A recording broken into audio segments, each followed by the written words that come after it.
Hello and welcome back. It's time for Devlog number 6. That said, we're not going to waste any time this episode. We're going to jump right into it. That brings us to level 5. Crazy Carnival. Yep, that's right. This level drops you right into an evil circus infested with clown gremlins. So what is the clown gremlin? Well, basically, it's an evil midget clown. It's Dark Deception's swarm-type enemy, and it tries to overpower the player with sheer numbers. As a result, the player will definitely need to utilize their new powers to neutralize the swarms of clowns that will be chasing after them. The clown gremlins have a few tricks up their sleeve as well though, including the clown car, which can spawn multiple clowns at once, increasing their number in the field. Originally, the clown gremlin was going to be something very different entirely. It actually wasn't even going to be a gremlin.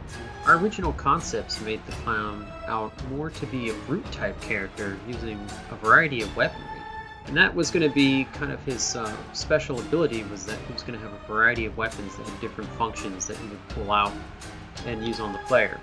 After a while and going over the concepts with the team, we decided that giant clown is something we'd seen too many times before, and we wanted to go in a different direction.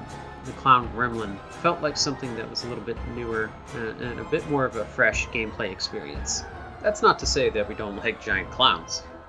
We just didn't want to use it as the main enemy type. Like the other enemies, the clown gremlins offer a number of unique kill shots, and they have a few unique traps at their disposal as well. Okay, now for the environment. The clown's world is the circus. Now this isn't quite a circus like you and I have been to, something like Ringling and Barnum and Bailey or Cirque du Soleil, something with performers and lions and tigers. This is a nightmare circus, and it has many surreal realms buried deep within it. In fact, it's questionable as to whether they're a real circus at all.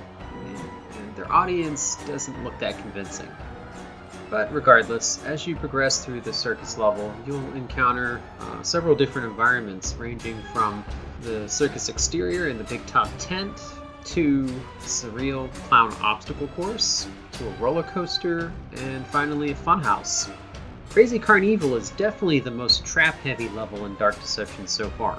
You'll really have to watch where you're going, and like the sewer, the clown gremlins are not the only enemy that you'll encounter in this level. Does that mean there's a boss fight, as some of you are predicting? Well, you'll just have to wait and see.